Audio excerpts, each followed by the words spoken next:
Good morning, everyone, and welcome to the class. In the previous class, we have started our discussion on the first chapter of your history book, and the name of the chapter is How, Where, and When. And under this chapter, we were discussing what is history. Mostly people associate history with dates, and not only this, what we find that earlier history was only about dates. It's a reality, but nowadays the idea of history has changed drastically, and now what we find that history is not about dates. Actually, it's about events. And we have also seen that whenever we consider or we focus on the changes which are happening around us or which could have happened in the past, and when we question about these changes, it is history.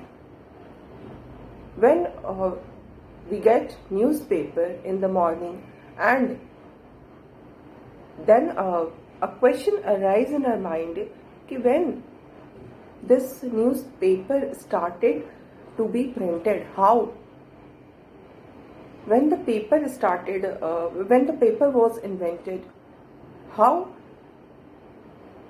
the printing was started. All these questions are related to history, because history is about changes that occur over a certain period of time.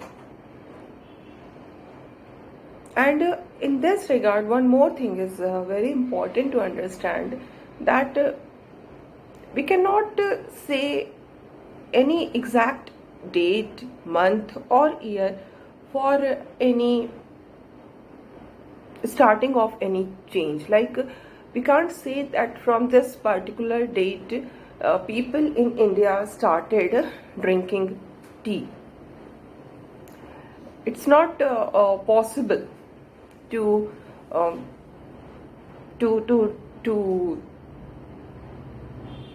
think in that way. एक लंबे period of time में ये सारे changes आए, धीरे धीरे धीरे धीरे पीपल स्टार्टेड ड्रिंकिंग टी. तो इसके लिए कोई एग्जैक्ट डेट नहीं होती है.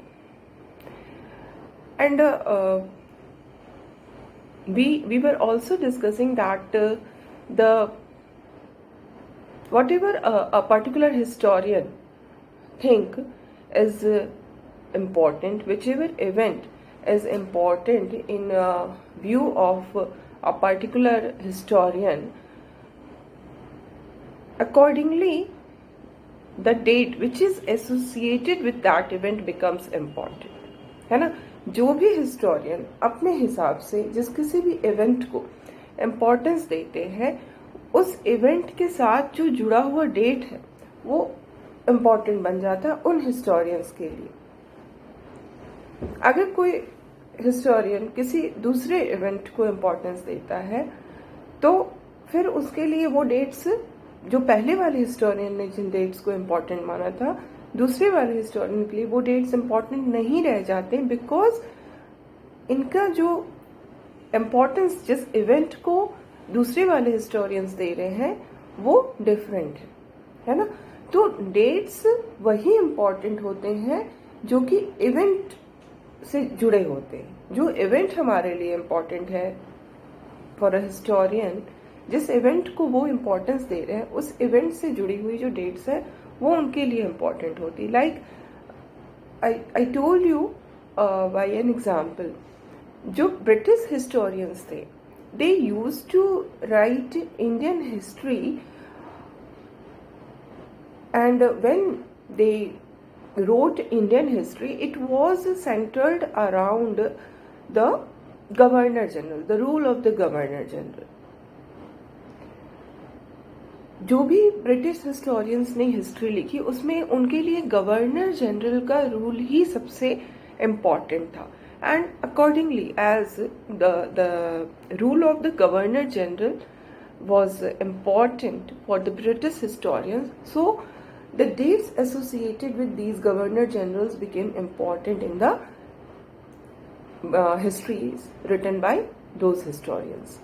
Like first इंडिया के कौन थे गवर्नर जनरल, कब बने वो गवर्नर जनरल, है ना, कौन सी डेट को वो बने, किस डेट को उन्होंने कौन से इंपॉर्टेंट डिसीजंस लिए, कब उनका टेन्योर खत्म होता है. So in this way we see that the historians, the British historians are related, are concerned with only with the rule of the Governor General. Like first Governor General Warren Hastings हैं, then Governor Generals जो थे वो 1857 के बाद 1858 से they started to be known as Viceroy.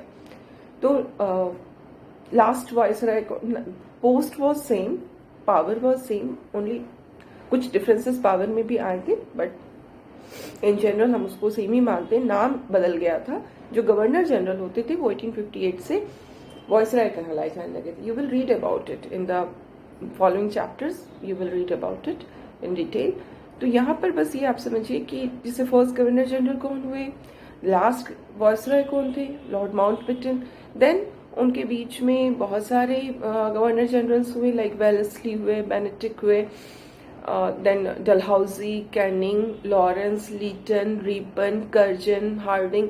ये सारे जो है इनके ही रूल्स जो हैं, इनका इंडिया में आना, इनके तरफ से जो इम्पोर्टेंट डिसीजंस कब लिया गया, क्या हुआ, उसका consequences, all these were the important part of history written by British historians, है ना. ब्रिटिश हिस्टोरियंस ने जो इंडियन हिस्ट्री लिखी उसमें इनका ही जिक्र होता था, गवर्नर जनरल्स के रूल ही इम्पॉर्टेंट होते थे. सो जो भी ब्रिटिश हिस्टोरियंस ने जो भी इंडियन हिस्ट्री लिखी उसमें जो इंडियन हिस्ट्री की जो बुक हुई उसमें जो डिफरेंट चैप्टर्स थे, all the chapters were related with the lives of these governor generals, their deeds and all these things. Now there is a question, can we not write about the history of this period in a different way? Is it the only way in which we can write the history of British India? No, it's not like that. It is not the only way in which we can write the history of British India. There are different ways in which the history can be written. This is the modern approach. It's not कि governor general के rules को ही हम describe करेंगे तभी वही history हमारी British India की history होगी. इसको हम डिफरेंट तरीके से भी लिख सकते हैं. जो डिफरेंट ग्रुप्स कंट्री में रहते थे, जो डिफरेंट क्लासेस रहते थे, उनके एक्टिविटीज़ को हम फोकस करके हिस्ट्री को लिख सकते हैं. तो instead of focusing on the rule of governor general, we can focus on the activities of different groups and classes in Indian society, है ना. So in this way we see if some historians prefer to write history in this way, कि they are not giving importance to the rule of governor general, instead they are focusing on the activities of different groups and classes in Indian society, then the dates will be changed. जो dates governor general के rules के अंदर important थे, अब वो date important नहीं रह जाएंगे, अब डिफरेंट डेट्स इम्पॉर्टेंट हो जाएंगे, है ना. तो इसलिए ये आपको बताया जा रहा है कि dates are not important, events are important. And now one more thing is there, when we see that history is written or anything, you must be going through these books. हर बुक में आप क्या देखोगे कि chapters होते हैं, हर book में chapters होते हैं. और जब हम चैप्टर्स में डिवाइड करते हैं तो हर चैप्टर जो होता है अपने आप में एक चैप्टर के अंदर उन्हीं कंटेंट्स को रखते हैं हम, जो कहीं ना कहीं किसी ना किसी तरह से एक दूसरे से जुड़ा होता है ना। इट्स नॉट कि हम एक चैप्टर के अंदर कुछ भी अपने हिसाब से कुछ भी चीज़ों को रख देंगे, नहीं। देयर शुड बी कोहेरेंस होनी चाहिए। जिन चीज़ों को हम एक्सप्लेन कर रहे हैं एक चैप्टर के अंदर, जो चीज़ें आपको बताई जा रही हैं, उनके बीच में एक रिलेशन होना चाहिए, एक कनेक्टिविटी होनी चाहिए। तो ये कनेक्टिविटी जो है उसका यही मतलब हो रहा है कि उसमें हम एक चैप्टर के अंदर हम उन सारे इवेंट्स को रखेंगे जो कि एक दूसरे से जुड़े हुए हैं। सो इन दिस वे हम कह सकते हैं कि जब एक ब्रिटिश हिस्टोरियन जब इंडियन हिस्ट्री लिखता है तो उसके जो डिफरेंट चैप्टर्स होते हैं they are centred around the governor general. लेकिन जब एक इंडियन हिस्टोरियंस डिफरेंट पर्सपेक्टिव में इंडियन हिस्ट्री लिखते हैं, उसी समय की सेम पीरियड की ही हिस्ट्री लिखी जा रही है, तो क्या हो रहा है, जब डिफरेंट वे में लिखा जा रहा है तो उसमें क्या हो रहा है कि डिफरेंट इवेंट्स, डिफरेंट डेट्स जो है वो इम्पॉर्टेंट हो जाते हैं। तो इस तरह से हम चीज़ों को देखते हैं। अब एक new word we will see, that is periodisation.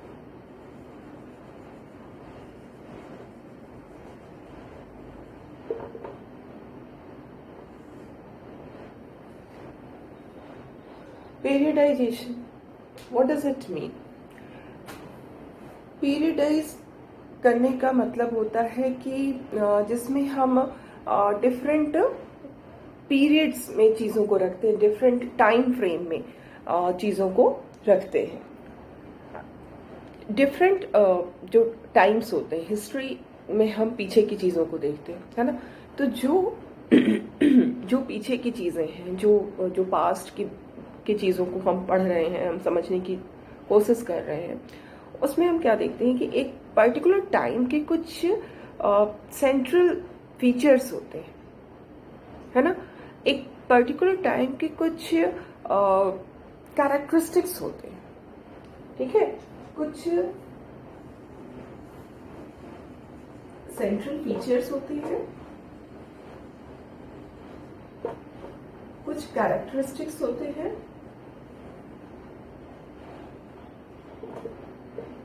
Okay. एक पर्टिकुलर टाइम के, अगर उस टाइम के एक पर्टिकुलर टाइम के आगे हम देखेंगे तो ये फिर फीचर्स बदलने लग जाते हैं, जो कैरेक्टरिस्टिक्स है वो बदलने लग जाते हैं। तो जहां से बदलना शुरू होता है वो दूसरा पीरियड हो गया। जहां तक हमें लग रहा है कि सेंट्रल फीचर जो है वो एक ही जैसा है, ऑलमोस्ट, बहुत ज्यादा बिल्कुल सिमिलर नहीं कहा जाएगा, बट जो सेंट्रल फीचर है, बिल्कुल जो मेन है, वो एक ही है, वो सेम है। हर कुछ सेम नहीं है, बट कुछ एलिमेंट्स जो है वो एक जैसे हैं, तो उसको हम एक पीरियड में रखते हैं। फिर अगर आगे के टाइम में देख रहे हैं कि वो एलिमेंट्स चेंज होने लग रहे हैं, वो फीचर्स चेंज होने लग रहे हैं, वो कैरेक्टरिस्टिक्स चेंज होने लग रहे हैं, तो वो दूसरा पीरियड हो जाता है। This is called periodisation. हम हिस्ट्री को, बहुत लंबी हिस्ट्री है हमारी, है ना, किसी भी तरह की कोई भी हिस्ट्री अगर हम देखते हैं तो काफ़ी हजारों साल की होती है, सैकड़ों साल की होती है, लाखों साल की होती है। तो इतनी बड़ी जो हमारे टाइम है, अगर ब्रिटिश हिस्ट्री को ही देखें, ब्रिटिश जो इंडिया में रहे उस हिस्ट्री को देखें, या फिर अगर इंडिया की हिस्ट्री को ही देखते हैं, तो हमारी जो हिस्ट्री स्टार्ट हुई है इंडस वैली सिविलाइजेशन से, हम कह सकते हैं कि our history started with the Indus valley civilization, है ना। उसके पहले भी हंटर गैदरर्स होते थे, जैसे हमने पढ़ा था क्लास 6 में, है ना, नर्मदा रिवर के बैंक पे हंटर्स एंड गैदरर्स होते थे, फिर वो फार्मर्स बने, हर्डर्स बने।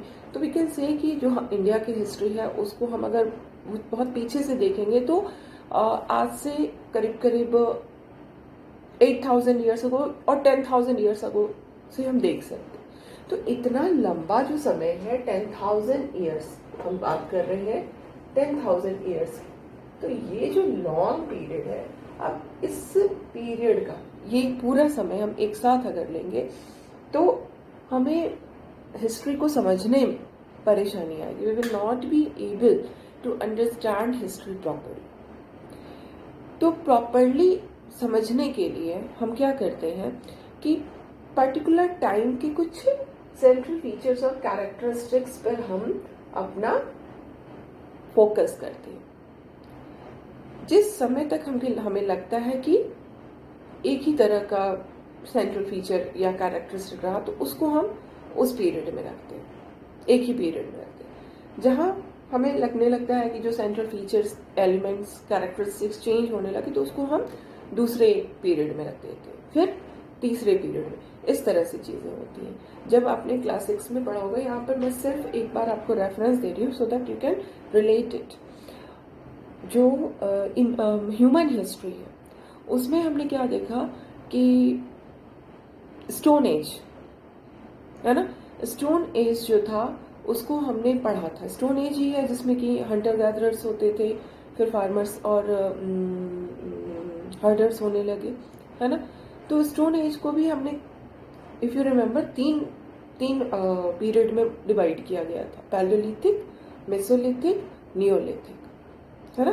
पैलियोलिथिक एकदम पुराना वाला ओल्ड स्टोन एज, है ना। Mesolithic middle stone age, Neolithic new stone age. तो ये क्या है, ये जो पीरियडाइजेशन हमने किया, पैलियोलिथिक, मेसोलिथिक, नियोलिथिक, ये किस बेसिस पे किया?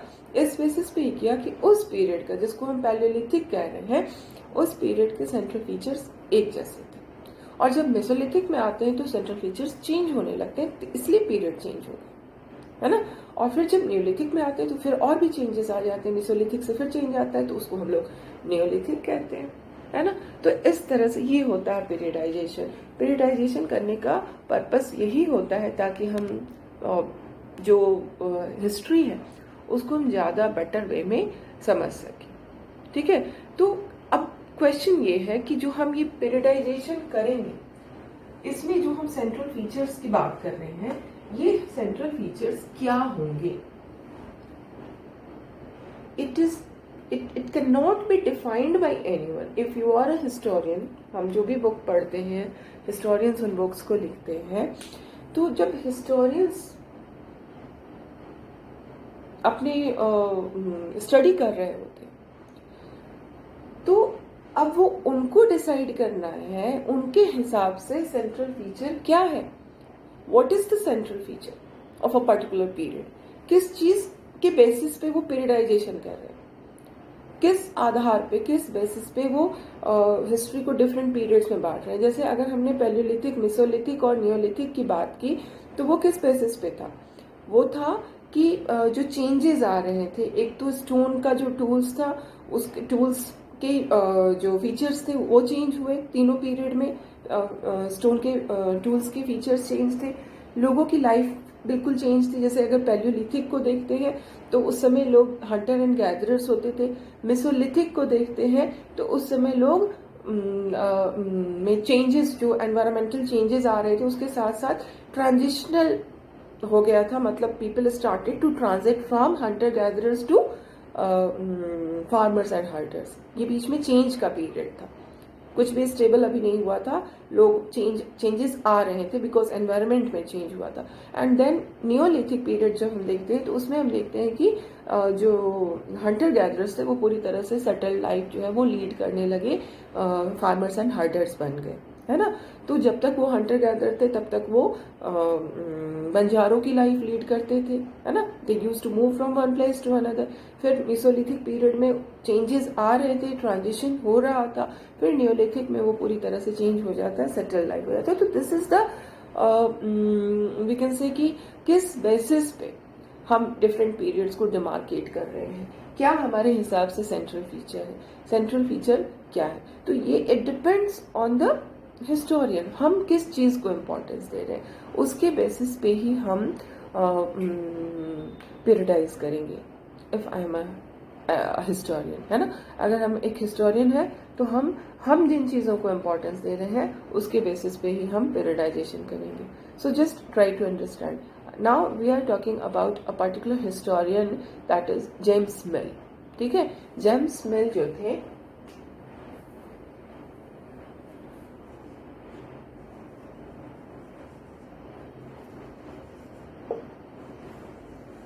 ही बिलोंग टू स्कॉटलैंड, ठीक है। वो स्कॉटलैंड के रहने वाले थे and he was an economist and political philosopher.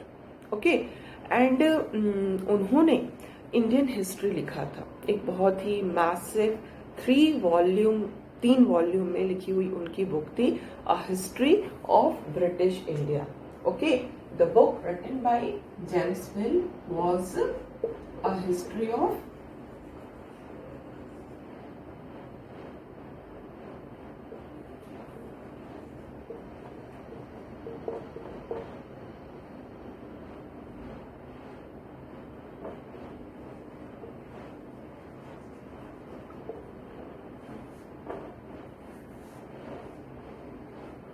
A History of British India. This book was written by James Mill in the year 1817. Who was James Mill? He was a Scottish economist and political philosopher. Okay, now ये जो book है उनकी A History of British India, in this book he divided Indian history into 3 periods. इस book में उन्होंने periodisation किया है, उन्होंने इंडिया की हिस्ट्री को 3 पीरियड्स में डिवाइड किया है. And what is the name of these 3 period? The name of these 3 period is Hindu. You can just see the name of the period: Hindu, Muslim and British. है ना? तो ये जो किया है ये जेम्स मिल का पीरियडाइजेशन है. ज़्यादातर वेस्टर्न कंट्रीज में इस पीरियडाइजेशन को, जिसमें कि उन्होंने हिंदू, मुस्लिम और ब्रिटिश में डिवाइड किया इंडियन हिस्ट्री को, उसको एक्सेप्ट किया गया. लेकिन we the Indians are not ready to accept it. This is not the right perspective to see the Indian history. Okay, Mill जो थे, James Mill, he was of the opinion that the people of Asia are not cultured. They don't have any sense of civilization. They have a very lower level of civilization, and Europe is very much civilized, cultured than Asia, है ना? And it was his opinion that in India, when British came, before the coming of the British in India, what was happening that Hindu and Muslim despots were ruling the country. Okay, the country was ruled by Hindus and Muslims kings. Despots जो हैं, despotic kings जो बहुत ज़्यादा powerful होते हैं, उनके लिए हम despot यूज करते हैं. Okay, तो it was his opinion कि जब ब्रिटिश आए इंडिया में, उनके पहले इंडिया में हिंदू और मुस्लिम राजा का ही रूल हुआ करता था और बहुत ज़्यादा रिलीजियस इंटॉलरेंस था. Religious intolerance, what does it mean?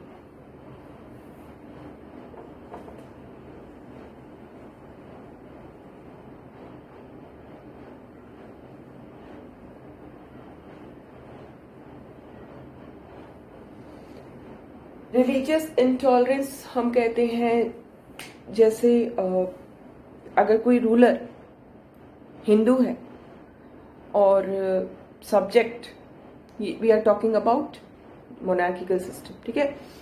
जब मोनार्किकल होता है तो जो रूलर है वो हिंदू है और सब्जेक्ट अगर मुस्लिम है, तो जो राजा होता है, जो किंग होता है, वो कुछ ऐसे रूल्स बनाता है जो कि हिंदूज के लिए अच्छा होगा, हिंदूज के लिए बेनिफिशियल होगा, मुस्लिम्स के लिए अच्छा नहीं होगा, हार्मफुल होगा. ऐसे ही अगर किंग हिंदू मुस्लिम है तो वो कुछ ऐसे रूल बनाएगा जो कि मुस्लिम्स के लिए बेनिफिशियल हो और हिंदूज के लिए हार्मफुल, है ना? तो ये इसको ही कहते हैं रिलीजियस इंटॉलरेंस. जब इसका ये मतलब हुआ कि अगर कोई दूसरे रिलीजन को मानने वाला है तो we are not ready to tolerate him और द ग्रुप। अगर एक रूलर जो है वो एक हिंदू है तो वो मुस्लिम सब्जेक्ट के अगेंस्ट है वो, because he is not ready to tolerate the religion of the another religion, है ना। किसी और रिलीजन को वो टॉलरेट नहीं करना चाहता। वो चाहता है कि सब लोग हमारे ही, जिस रिलीजन को हम बिलोंग करते हैं, बाकी लोग भी उसी रिलीजन को आए। इसलिए वो ऐसे रूल्स बनाते हैं जिससे कि अदर रिलीजन वालों को प्रॉब्लम होगी। जब प्रॉब्लम होगी तो they will convert to that religion जिसमें कि जिसका की राजा है, ताकि कि उनकी प्रॉब्लम्स कम हो जाए। तो this is called religious intolerance, जिसमें कि हम दूसरे रिलीजन को टॉलरेट करने के लिए तैयार नहीं होते हैं। हम ये चाहते हैं कि हर कोई उसी रिलीजन को माने जिस रिलीजन का राजा है। ठीक है, तो ये हमारी सोसाइटी में to some extent we can say yes था। जब मुगल्स का रूल था तो कुछ मुगल राजा ऐसे हुए थे जो इस तरह की चीजें होती थी, कुछ ऐसे रूल्स बनाए गए थे जिसमें कि जो हिंदूज के लिए हार्मफुल थे और मुस्लिम्स के लिए बेनिफिशियल था। तो टू सम एक्सटेंट था ये प्रॉब्लम। बट लेकिन यहाँ पर क्या किया गया, जो मिल है he is focusing only on these things, जो कि निगेटिव चीजें इंडियन सोसाइटी में परसिस्ट कर रही थी। निगेटिव चीजें थी बट बहुत सारी पॉजिटिव चीजें भी थी। उन पॉजिटिव चीजों को अनदेखी की गई बाय मिल, है ना। तो रिलीजियस इंटॉलरेंस था, कास्ट टैबूज। कास्ट टैबूज क्या हुआ,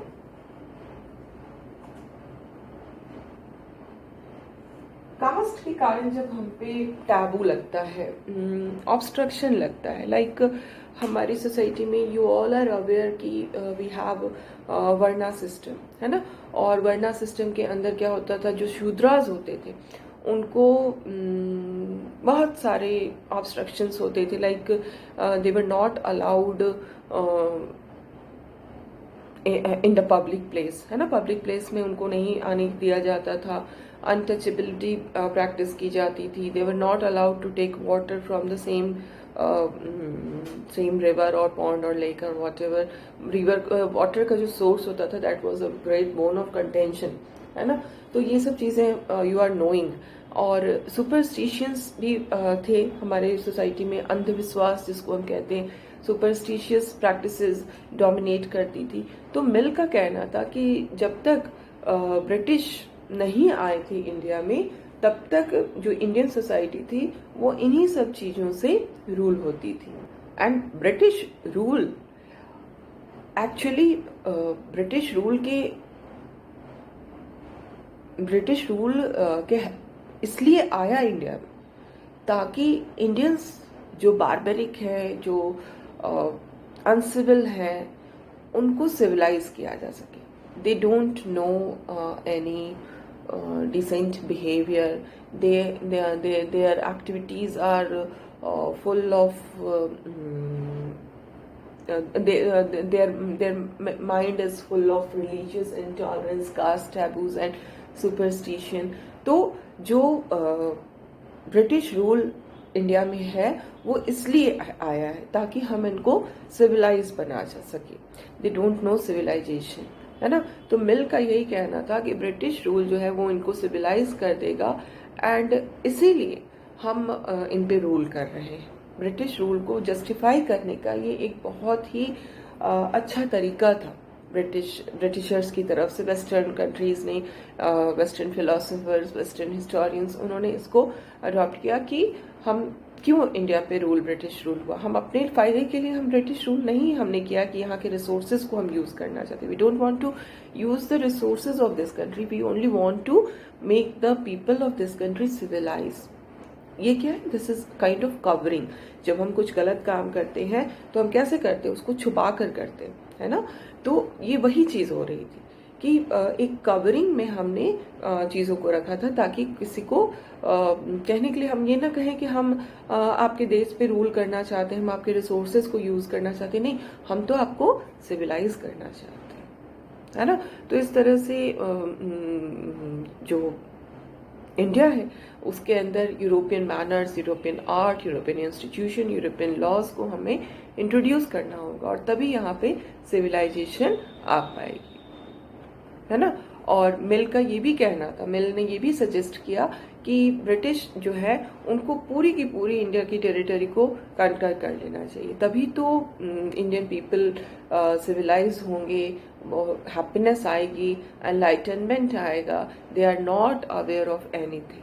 Okay, so we will continue with this discussion in the next class.